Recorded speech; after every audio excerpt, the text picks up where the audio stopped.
Naoko Nemoto, seorang gadis kelahiran Tokyo, Jepang, pada tanggal 6 Februari 1940, mungkin tidak pernah menyangka bahwa kehidupannya akan berubah secara dramatis ketika ia bertemu dengan sosok yang akan mengukir takdirnya dalam sejarah dunia. Kisah cinta antara Naoko dan Soekarno, Presiden pertama Indonesia, adalah salah satu yang dipenuhi dengan keindahan, tantangan, dan perubahan besar. Ini adalah kisah nyata tentang seorang wanita yang beranjak dari kesederhanaan menuju kehidupan penuh gemerlap di kancah politik dan sosial internasional. Naoko lahir di tengah-tengah kehidupan masyarakat Jepang yang masih dalam bayang-bayang Perang Dunia Kedua. Tahun 1940 merupakan masa sulit bagi Jepang, namun Naoko tumbuh di keluarga yang cukup sederhana di kota besar Tokyo. Seperti kebanyakan gadis seusianya, Naoko memiliki mimpi dan ambisi besar. Ia tertarik pada dunia seni, kecantikan, dan etika tradisional Jepang yang kemudian membawanya untuk menjadi seorang geisha.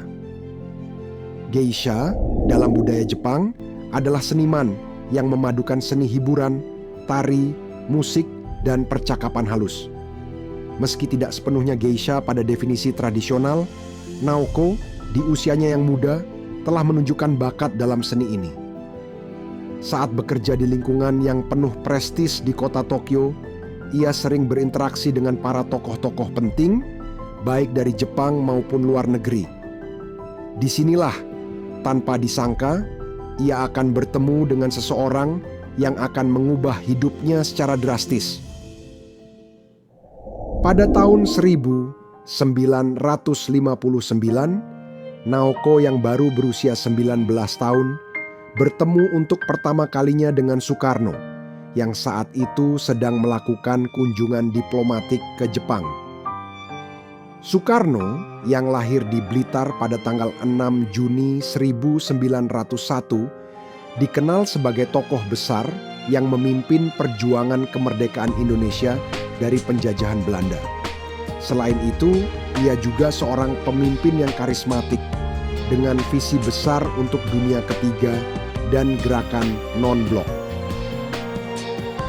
Pertemuan mereka terjadi di sebuah acara sosial di Tokyo, di mana Soekarno langsung terpesona oleh kecantikan dan keanggunan Naoko. Soekarno yang pada saat itu sudah berusia 58 tahun, tidak hanya terkesan dengan penampilan Naoko, tetapi juga dengan kecerdasannya.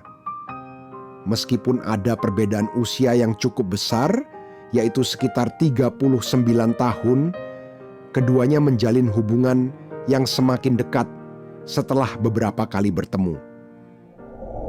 Hubungan antara Naoko dan Soekarno terus berkembang meskipun ada banyak perbedaan di antara mereka, baik dari segi usia, budaya, maupun latar belakang. Pada tahun 1962, Naoko memutuskan untuk menikah dengan Soekarno dan mengadopsi nama baru, Ratna Sari Dewi Soekarno. Nama tersebut diberikan oleh Soekarno sendiri. Ratna berarti permata, Sari adalah inti dari sesuatu yang indah, dan Dewi berarti Dewi. Nama ini mencerminkan kecintaan dan penghargaan Soekarno terhadap istrinya yang ia anggap sebagai permata indah dalam hidupnya. Setelah pernikahan mereka, Naoko pindah ke Indonesia dan mulai menyesuaikan diri dengan kehidupan di Istana Merdeka, Jakarta. Ratna Sari Dewi Soekarno segera menjadi figur publik yang dikenal luas di Indonesia dan Jepang. Ia sering mendampingi Soekarno dalam berbagai acara kenegaraan, mengenakan kebaya tradisional Indonesia yang menunjukkan rasa hormatnya terhadap budaya Indonesia.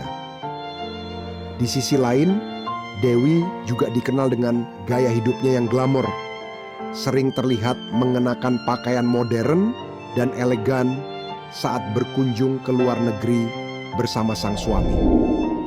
Namun, kehidupan di istana tidak selalu seindah kelihatannya. Sebagai istri kelima Soekarno, Dewi sering harus menghadapi berbagai tekanan dari dalam dan luar istana. Politik Indonesia pada masa itu sangat dinamis, dengan berbagai kekuatan yang bersaing untuk mengendalikan negara muda tersebut. Namun, Dewi tetap setia mendampingi Soekarno melalui berbagai tantangan, termasuk saat Indonesia memasuki masa-masa sulit. Pada tahun 1965, Indonesia mengalami salah satu peristiwa paling kelam dalam sejarahnya yang dikenal sebagai Gerakan 30 September. Sebuah kudeta yang dipimpin oleh sekelompok tentara muda menciptakan kekacauan di Jakarta yang akhirnya menyebabkan runtuhnya kekuasaan Soekarno. Pada tahun 1967, Soekarno resmi dilengsarkan dari jabatannya sebagai Presiden Indonesia setelah berkuasa selama 22 tahun. Kejatuhan Soekarno membawa dampak besar dalam kehidupan Dewi.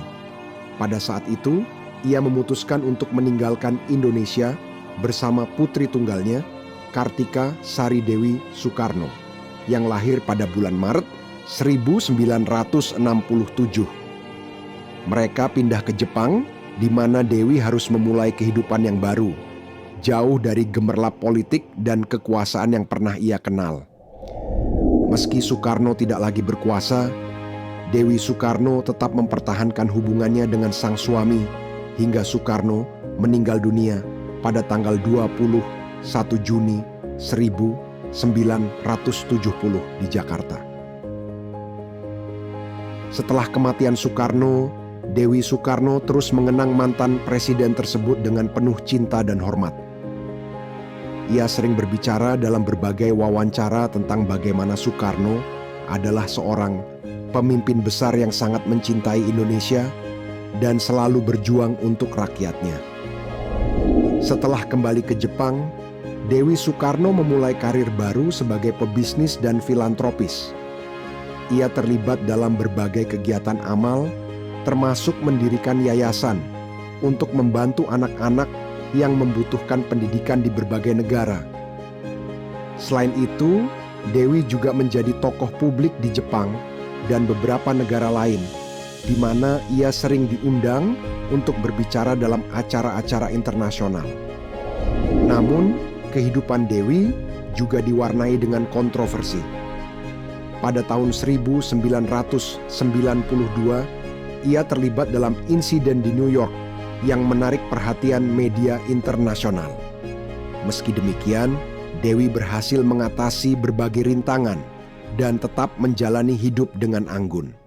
Saat ini, Ratna Sari Dewi Soekarno masih menjalani hidup dengan penuh wibawa di usia lebih dari 80 tahun. Ia sering tampil dalam acara-acara sosial dan amal, sekaligus terus memperjuangkan hak-hak perempuan dan anak-anak. Kehidupannya yang penuh warna, dari seorang gadis muda di Tokyo hingga menjadi istri seorang presiden yang berpengaruh, menjadikannya sosok yang penuh inspirasi. Kisah hidup Dewi Soekarno adalah cermin dari perubahan zaman dan dinamika politik yang melintasi batas-batas negara. Ia mengajarkan kita bahwa di balik setiap peristiwa besar, ada manusia-manusia dengan kisah pribadi yang mendalam, penuh perjuangan, cinta, dan harapan. Apakah kamu merasa terinspirasi oleh perjalanan hidup Dewi Soekarno yang luar biasa ini? Jangan lupa untuk like, subscribe, dan nyalakan lonceng notifikasi agar kamu tidak ketinggalan kisah-kisah inspiratif lainnya. Dan tentu saja, kami sangat menghargai jika kamu mau berbagi pendapatmu di kolom komentar.